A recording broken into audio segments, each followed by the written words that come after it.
ഇന്നത്തെ ക്ലാസ്സിൽ നമ്മൾ ഡിസ്കസ് ചെയ്യാൻ പോകുന്നത് ഫാക്ടേഴ്സ് എഫക്റ്റിംഗ് ഡിസിഷൻ മേക്കിംഗ്. ഒരു ഡിസിഷൻ മേക്കിങ്ങിനെ ഏതൊക്കെ ഫാക്ടേഴ്സാണ് എഫക്റ്റ് ചെയ്യുന്നതെന്ന് നോക്കാം. First one, past decision. Past decision എന്ന് പറഞ്ഞാൽ നമ്മൾ ഇതിന് മുന്നേ ഏതെങ്കിലും ഒരു സിറ്റുവേഷൻ ഫേസ് ചെയ്യാൻ വേണ്ടി എടുക്കുന്ന തീരുമാനം. ഒരു പ്രോബ്ലം വരുമ്പോൾ നമ്മൾ ഏതെങ്കിലും ഒരു തരത്തിലുള്ള ഒരു സൊല്യൂഷൻ എടുക്കുന്നുണ്ടെങ്കിൽ ആ ഒരു ഡിസിഷനെയാണ് പാസ്റ്റ് ഡിസിഷൻ എന്ന് പറയുന്നത്. Past decisions influence the decision people make in the future. അത് ഓരോ വ്യക്തികളും ഭാവിയിൽ എടുക്കുന്ന ഓരോ തീരുമാനങ്ങളെ നേരത്തെ എടുത്ത തീരുമാനങ്ങൾ ഇൻഫ്ലുവൻസ് ചെയ്യുന്നു. Indeed, when something positive result from an early decision, peoples are more likely to decide similarly given a similar situation. അതായത് നേരത്തെ ഒരു സിറ്റുവേഷൻ ഫേസ് ചെയ്തിട്ടുണ്ടെങ്കിൽ അതിൻ്റെ ഒരു റിസൾട്ട് അത് പോസിറ്റീവ് ആയിരുന്നെങ്കിൽ വീണ്ടും നമുക്ക് ആ ഒരു പ്രോബ്ലം വരുമ്പോൾ തീർച്ചയായിട്ടും ആ ഒരു ഡിസിഷൻ തന്നെ ആളുകൾ എടുക്കാനായിട്ട് മുതിരുന്നു. On the other hand, people tend to avoid repeating past mistakes. It is to remember the future decision based on the past experience are not necessary at the best decision. അത് ചില കേസിൽ success ആവുമെങ്കിലും ചില സമയങ്ങളിൽ പ്രത്യേകിച്ച് financial decision making അങ്ങനെയുള്ള കാര്യങ്ങളാവുമ്പോൾ ചിലപ്പോൾ അത് success ആവണമെന്നില്ല. പുതുതായിട്ടൊരു ഇൻവെസ്റ്റ്മെൻറ്റ് ചെയ്യുകയോ അല്ലെങ്കിൽ ഒരു പുതിയ പ്രൊഡക്റ്റ് ഇൻട്രൊഡ്യൂസ് ചെയ്യുകയോ അങ്ങനെയുള്ള സാഹചര്യം ഡിസിഷൻ അത്രയ്ക്ക് വർക്കൗട്ട് ആവണമെന്നില്ല. അടുത്തത് cognitive bias. In addition to past experience, several cognitive bias influence decision making. Cognitive bias are thinking patterns based on observation and generalization that may lead to memory errors, inaccurate judgment and faculty logic. അതായത് ഓരോ വ്യക്തികളും ചിന്തിച്ചെടുക്കുന്ന ഒരു ഡിസിഷനാണ്. അപ്പോൾ അതിൽ ചിലപ്പോൾ ഓർമ്മ പിശക് വരാം, അല്ലെങ്കിൽ എന്തെങ്കിലും ജഡ്ജ്മെൻറ്റിൽ തെറ്റായിട്ടുള്ളത് വരാം. Cognitive bias is a systematic pattern of deviation from norms and rationality judgment, often leading to perceptual distortion. അതായത് സ്ട്രക്ചർ അല്ലെങ്കിൽ ഒരു നോംസിൽ നിന്നും വ്യതിചലിച്ച് വരുന്ന ഡിസിഷൻസ് ആയിരിക്കും. അതായത് നമ്മുടെ ചിന്താഗതിക്ക് അനുസരിച്ച് ചിലപ്പോൾ അത് നല്ല രീതിയിലാവാം, അല്ലെങ്കിൽ അത് മോശമായിട്ടും അനുഭവപ്പെടാം. ആ ജഡ്ജ്മെൻറ്റ് കറക്റ്റ് ആയിരിക്കണം എന്നില്ല. ഇല്ലോജിക്കൽ ഇൻ്റർപ്രിഷൻ, അത് ലോജിക്കലായിരിക്കില്ല. ഹീനമായിട്ട് യുക്തിക്ക് നിരക്കാത്തതായിട്ടുള്ള ഡിസിഷനും വരാം. Next one, emotions play a great role in decision making. They can either enhance or harm our judgment. അതായത് ഓരോ വ്യക്തികളുടെ ഇമോഷൻസിന് വളരെയധികം പ്രാധാന്യമുണ്ട് ഓരോ ടൈം. അപ്പോൾ ചിലപ്പോൾ നമ്മൾ ഹാപ്പി മൂഡാണെങ്കിൽ നമ്മൾ എടുക്കുന്ന ഡിസിഷൻ നല്ല കാമായിട്ട് ഡിസിഷൻ എടുക്കാൻ സാധിക്കുന്നു. അത് ചിലപ്പോൾ വളരെയധികം പോസിറ്റീവായിരിക്കും. എന്നാൽ നമ്മൾ ടെൻഷനിലാണ് അല്ലെങ്കിൽ ഒരു വിഷമഘട്ടങ്ങളിലാണെങ്കിൽ അതനുസരിച്ച് നമ്മളെടുക്കുന്ന തീരുമാനങ്ങൾക്കും എഫക്റ്റ് ചെയ്യും. For example, high degree of emotion like fear or excitement can lead to impulsive decision. നമുക്ക് ഒരു കാര്യത്തിൽ ഒരു പേടി അല്ലെങ്കിൽ ഒരു എക്സൈറ്റ്മെൻറ്റ് അങ്ങനെയുള്ള ഒരു ചിന്താഗതികൾ വന്നു കഴിഞ്ഞാൽ നമ്മൾ പെട്ടെന്നായിരിക്കും നമ്മളൊരു തീരുമാനം എടുക്കേണ്ട സാഹചര്യം വരിക. അത് ചിലപ്പോൾ ഫ്ലോപ്പായി പോവും. While calmer emotion state may be lead to more rational choices. അതേസമയം നമ്മളൊരു ശാന്തമായിരിക്കുമ്പോൾ എടുക്കുന്നതാണെങ്കിൽ നല്ല രീതിയിൽ നമുക്ക് ചിന്തിച്ചെടുക്കാനായിട്ട് സാധിക്കുന്നു. അടുത്ത് social and cultural influences. Decision and judgment are strongly influenced by social and cultural background. ഇത് ഓരോ വ്യക്തികളുടെയും കൾച്ചർ അല്ലെങ്കിൽ സോഷ്യൽ ബാക്ക്ഗ്രൗണ്ടിനെ ഡിപ്പെൻഡ് ചെയ്യുന്നു. Belief, value and social norms revealing the community can influence choice and evaluation. നമുക്ക് ഓരോരുത്തർക്കും ഓരോ വിശ്വാസങ്ങളുണ്ട്, അവർ ഓരോ കൽപ്പിക്കുന്ന മൂല്യങ്ങളുണ്ട്, അതായത് സൊസൈറ്റിയോടുള്ള ഒരു കമ്മിറ്റ്മെൻറ്റ്സ് ഉണ്ട്. ഇതിനെയൊക്കെ ബാധിക്കുന്നു. Information availability. The amount of quality of information available effect decision making. നമുക്ക് കിട്ടുന്ന ഇൻഫർമേഷൻ്റെ ക്വാളിറ്റി അനുസരിച്ചിട്ട് ഒരു ഡിസിഷനെ ബാധിക്കുന്നു. Insufficient and inaccurate information can lead to poor judgement. ഒരു സഫിഷ്യൻ്റ് ആയിട്ടുള്ള പ്രോപ്പറായിട്ടുള്ള ഇൻഫർമേഷൻ അല്ല നമുക്ക് കിട്ടുന്നതെങ്കിൽ അതിനുള്ള ജഡ്ജ്മെൻറ്റും വളരെയധികം മോശമായിരിക്കും. While well informed decisions are often more sound. എന്നാൽ പ്രോപ്പറായിട്ടുള്ള ഇൻഫർമേഷൻ നമുക്ക് കളക്ട് ചെയ്യാൻ സാധിക്കുന്നു, അതനുസരിച്ച് നമ്മളൊരു തീരുമാനം എടുക്കുകയാണെങ്കിൽ നല്ല രീതിയിൽ അത് വർക്കൗട്ട് ആവുകയും ചെയ്യും. Risk tolerance. People vary in their tolerance of risk. അത് ഓരോ വ്യക്തികളും അവർ റിസ്ക് ഏറ്റെടുക്കാനുള്ള കഴിവ് അവർക്ക് വ്യത്യാസപ്പെട്ടിരിക്കുന്നു. ചില ആളുകളാണെങ്കിൽ ഏത് റിസ്ക്കും ഏറ്റെടുക്കാനുള്ള ഒരു ധൈര്യം ഉണ്ടാവും, എന്നാൽ മറ്റുള്ളവരാവട്ടെ ഏറ്റവും കുറഞ്ഞ റിസ്കിൽ സേഫർ സൈഡ് കളിക്കാനാണ് അവർക്ക് താല്പര്യം. This influence decision making as some individual may lead towards caution, low risk choices, while others are more inclined and to take calculate risk. അടുത്ത time constraints. The time available to make decision making are impact decision. ഒരു decision മേക്കിങ്ങിന് സമയം വളരെയധികം പ്രധാനപ്പെട്ടതാണ്. For example, in situation where time is limited, individual may resort to heuristics or quick initiative. അതായത് ഒരു സമയം വളരെ നമുക്ക് പരിമിതമാണെങ്കിൽ പെട്ടെന്ന് നമുക്ക് ചിന്തിച്ച് തീരുമാനം എടുക്കാൻ സാധിക്കില്ല, പെട്ടെന്നൊരു ഡിസിഷനിലേക്ക് നമുക്ക് എത്തിച്ചേരേണ്ടി വരും. Next one, decision making models. Decision making models like the rational model, bounded rationality model, and intuitive decision making model offer different framework for making decision. ഈ മോഡൽസ് ഒക്കെ ഒരു ഡിസിഷൻ മേക്കിനുള്ള പ്രോപ്പർ ആയിട്ടുള്ള ഒരു ഫ്രെയിം വർക്ക് നൽകുന്നു. These model can guide or constrain the decision making process. അത് നമുക്കൊരു decision എടുക്കുമ്പോൾ ഇതൊരു റെഫറൻസ് ആയിട്ട് എടുക്കാനോ അതല്ല ഇതെല്ലാം നമ്മളെ ഗൈഡ് ചെയ്യാനായിട്ട് ഉപയോഗിക്കുന്നു. അപ്പോൾ നമുക്ക് ഏതാണോ നമ്മുടെ ആവശ്യമുള്ള ഡിസിഷൻ അത് ഏത് മോഡൽ എന്നാണെന്ന് വെച്ചാൽ തിരഞ്ഞെടുക്കാനായിട്ട് സാധിക്കുന്നു. അടുത്തത്, ഇമ്പോർട്ടൻസ് ഓഫ് സ്ട്രക്ചേർഡ് ഡിസിഷൻ. ഒരു സ്ട്രക്ചേർഡ് ഡിസിഷൻ്റെ ഇമ്പോർട്ടൻസ് എന്തൊക്കെയാണ്? നമ്മൾ കഴിഞ്ഞ ക്ലാസ്സിൽ പഠിച്ചു എന്താണ് സ്ട്രക്ചേർഡ് ഡിസിഷൻ. ഒരു പ്രോപ്പർ പ്ലാനിങ്ങിലൂടെ ചെയ്തു വയ്ക്കുന്ന ഡിസിഷനാണ് structured decision.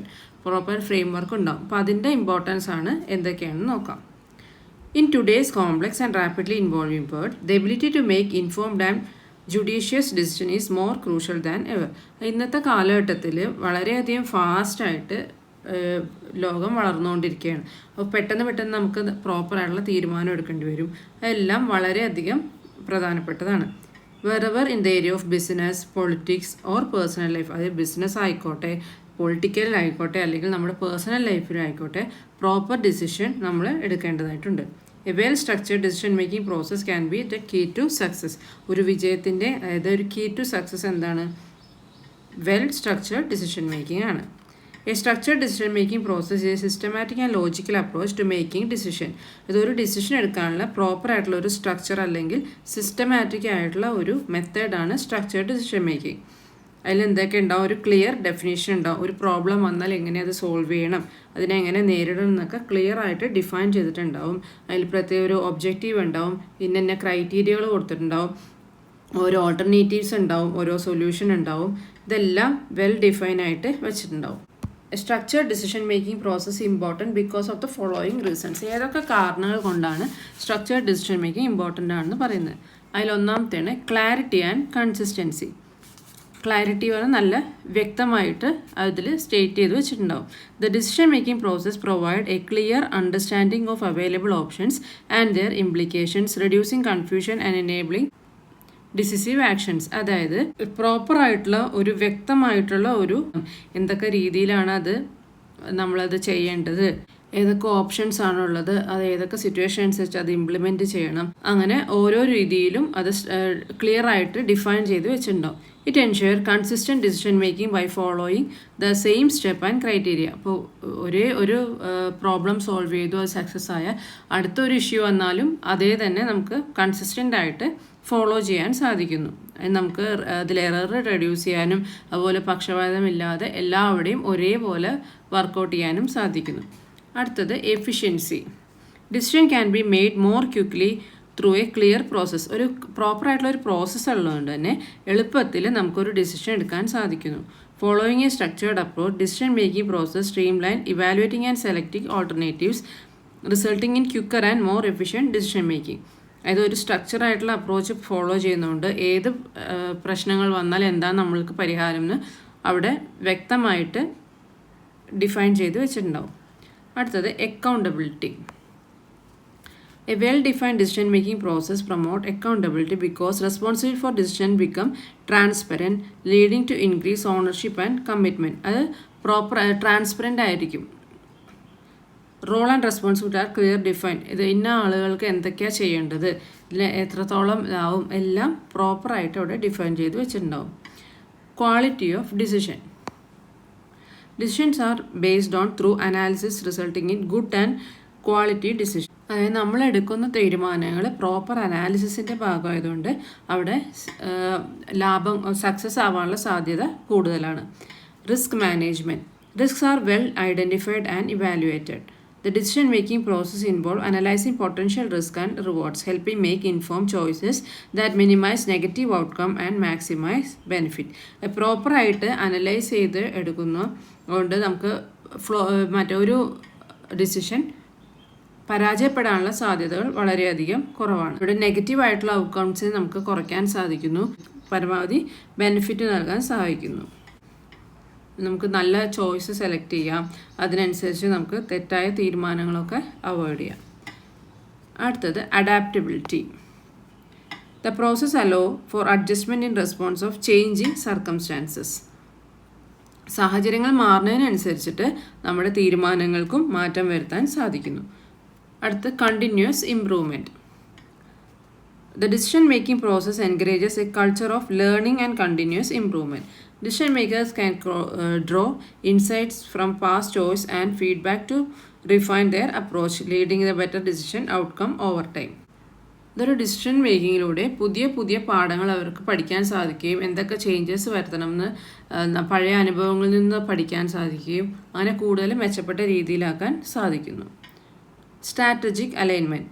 Decision support overall strategic goals of an organisation. അത് ഓർഗനൈസേഷൻ്റെ ഗോൾസുമായിട്ട് ഒരു ഡിസിഷൻ പൊരുത്തപ്പെട്ടു പോകുന്നുണ്ടോ എന്നൊക്കെ നമുക്ക് സപ്പോർട്ട് ചെയ്യുന്നുണ്ടോ എന്നൊക്കെ ഉറപ്പുവരുത്താൻ സാധിക്കുന്നു. Next one, various stages involve in decision making. അതിൽ ആദ്യത്തെയാണ് identify the decision. The decision-making process begins by recognizing a problem that requires solution. ഒരു സൊല്യൂഷൻ വേണ്ട പ്രോബ്ലം ഏതാണെന്ന് കറക്റ്റായിട്ട് തിരിച്ചറിയുക, എന്നിട്ട് അതിനനുസരിച്ചിട്ടാണ് പ്രോപ്പറായിട്ടുള്ള ഡിസിഷൻ മേക്ക് ചെയ്യാൻ സാധിക്കുള്ളൂ. അതാണ് first stage. It is essential to accurate define the decision needed to be taken. ഏത് ഡിസിഷനാണോ നമ്മൾ അതിനു വേണ്ടി എടുക്കുന്നതെന്ന് വളരെ കൃത്യമായിട്ട് വിലയിരുത്തേണ്ടതായിട്ട് അത്യാവശ്യമാണ്. അത് നമുക്ക് നമ്മുടെ എക്സ്പീരിയൻസ് അല്ലെങ്കിൽ ഇമാജിനേഷൻ അതൊക്കെ വിലയിരുത്തി വേണം നല്ലൊരു ഡിസിഷൻ എടുക്കാൻ. അടുത്തത് gather relevant information. Once the problem has been identified, the next phase involves collecting relevant information to take decision. ആദ്യം ഒരു പ്രോബ്ലം ഐഡൻറ്റിഫൈ ചെയ്തതിന് ശേഷം അടുത്ത സ്റ്റെപ്പ് എന്താണ്, അതിന് വേണ്ടിയിട്ട് അത് പരിഹരിക്കാനായിട്ടുള്ള ഇൻഫർമേഷൻസ് കളക്ട് ചെയ്യുക. This include internal review to understand past success and failure within the organization related to decision. അതിൽ നമുക്ക് ഇതിന് മുമ്പ് ഒരു ഡിസിഷൻ സക്സസ് ആയിട്ടുണ്ടോ, അതിൽ നിന്ന് എന്തെങ്കിലും നമുക്ക് എടുക്കാൻ സാധിക്കുമോ, ഇതിനു മുമ്പ് നമ്മൾ എടുത്തതിൻ്റെ വിജയങ്ങളും അതുപോലെ പരാജയങ്ങളും എന്തൊക്കെയാണെന്ന് പരിശോധിച്ച് അതിൽ നല്ല കാര്യങ്ങൾ നമുക്കത് സെലക്ട് ചെയ്തെടുക്കാൻ സാധിക്കും. അതുപോലെ പ്രോപ്പറായിട്ടുള്ള മാർക്കറ്റ് അനാലിസിസ് അല്ലെങ്കിൽ റിസർച്ച്, ഓരോ ഫീഡ്ബാക്കുകളൊക്കെ കളക്ട് ചെയ്യാൻ സാധിക്കും. പല ഇൻഫർമേഷൻസും കളക്ട് ചെയ്തതിന് ശേഷം ഒരു നല്ല തീരുമാനം എടുക്കാൻ സാധിക്കും. അടുത്തത് identify the alternatives. The next step in decision-making process is to explore various possible alternatives. അടുത്ത സ്റ്റെപ്പാണ് പോസിബിൾ ഓൾട്ടർനേറ്റീവ്സിനെ കണ്ടെത്തുക. After collecting the relevant data, it is the time to find potential solution to the problem. പലതരത്തിലുള്ള alternatives കണ്ടെത്തിയതിന് ശേഷം നമുക്ക് ഏതാണോ പ്രോപ്പറായിട്ട് വേണ്ടത്, ആ ഒരു പ്രോബ്ലം സോൾവ് ചെയ്യാനായിട്ട് ഏതാണോ വേണ്ടത് അതിനെ നമുക്ക് തിരഞ്ഞെടുക്കാം. Management must ensure through consideration of the best alternative before finalizing a course of action.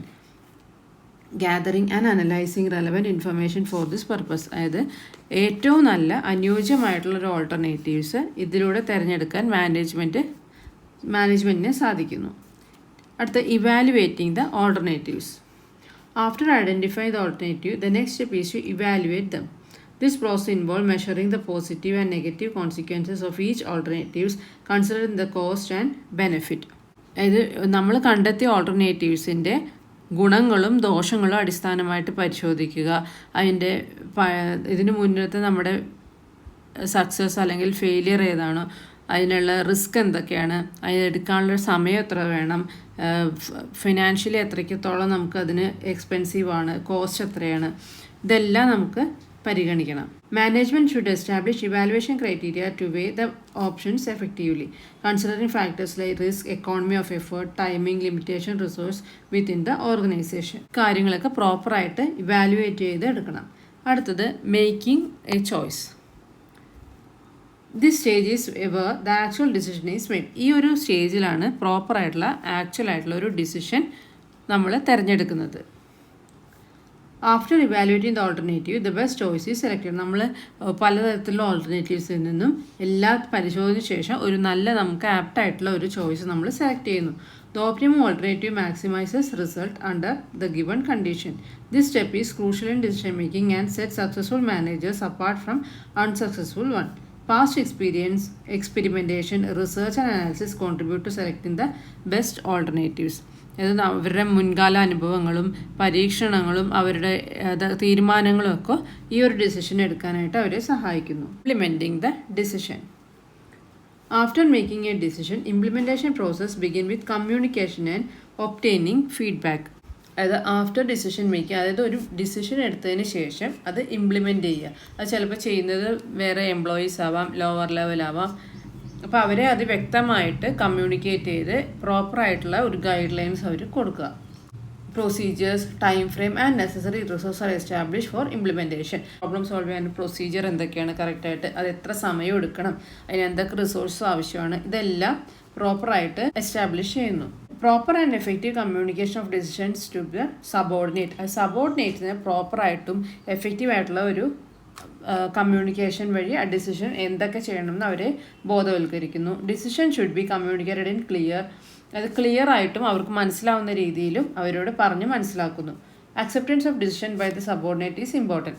ആ ഡിസിഷൻസ് അവർ സബോർഡിനേറ്റ്സിന് അവരുടെ കോപ്പറേഷൻ നിർബന്ധമാണ്.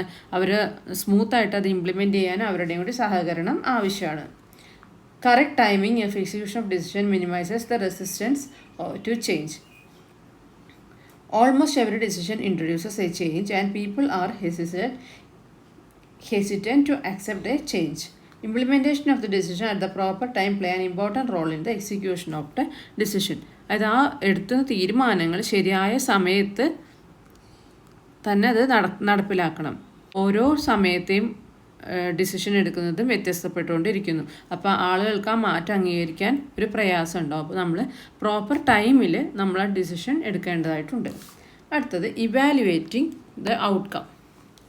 Continuous monitoring ensure progress and decide outcome. നമ്മളിപ്പോൾ ഒരു ഡിസിഷൻ എടുത്തതിന് ശേഷം അത് പ്രോപ്പറായിട്ട് വർക്ക് ആവുന്നുണ്ടോ എന്ന് ഇടയ്ക്കിടയ്ക്ക് അത് നിരീക്ഷിച്ചുകൊണ്ടിരിക്കണം. അത് നമ്മൾ ഉദ്ദേശിച്ച രീതിയിൽ അത് ലക്ഷ്യത്തിലെത്തുന്നുണ്ടോ എന്ന് നിരീക്ഷിക്കണം. Responsibility for specific task is assign to individual if needed. അത് ഓരോ വ്യക്തികൾക്കും ആവശ്യമുണ്ടെങ്കിൽ ഓരോ വ്യക്തികൾക്കും പ്രത്യേക ഉത്തരവാദിത്തങ്ങൾ നൽകി പ്രോഗ്രസ് റിപ്പോർട്ടുകൾ നമ്മൾ ശേഖരിക്കണം. Process report help in assessing the decision. If decision is not found useful, take this as a learning opportunity to refine the decision making process in the future endeavour. ഇപ്പോൾ സപ്പോസ് ഒരു decision നമുക്ക് വിചാരിച്ച പോലെ നമ്മൾ success ആയിട്ടില്ല എന്നുണ്ടെങ്കിൽ അത് ഭാവിയിൽ നമുക്ക് അടുത്ത ഡിസിഷൻ എടുക്കുമ്പോൾ അതൊരു പഠനത്തിനായിട്ട് അതിൽ നമുക്ക് ഒരു അനുഭവം കിട്ടി, അപ്പം ഇനി അതിൽ നിന്ന് കുറച്ചുകൂടി മെച്ചപ്പെടണം, അങ്ങനെ ആ രീതിയിലും നമുക്കത് ഉപയോഗിക്കാം. Next one, monitoring and feedback. Feedback provides the means of determining the effectiveness of implemented decision. If possible, a mechanism should be built with would be periodic report on the success of the implementation. പ്രോപ്പറായിട്ടുള്ള feedback അത് monitor ചെയ്യുന്നതിലൂടെ ഒരു decision implement ചെയ്തത് effective ആണോ അല്ലയോ എന്ന് നമുക്ക് കണ്ടെത്താൻ സാധിക്കുന്നു. In addition, mechanism should be severe as the instrument preventive maintenance so the problem can be prevented before they occur. അങ്ങനെ വിലയിരുത്തുന്നതിലൂടെ നമുക്ക് ഒരു പ്രോബ്ലം വരുന്നതിന് മുമ്പേ നമുക്കത് തടയാൻ സാധിക്കും. Prevention is better than cure എന്ന് പറയുന്ന മാതിരി ഒരു പ്രോബ്ലം എറൈസ് ചെയ്യുന്നതിന് മുമ്പേ നമുക്കത് എങ്ങനെ അതിനെ തടയാം എന്നുള്ളതും കൂടി നമുക്കത് സഹായിക്കും.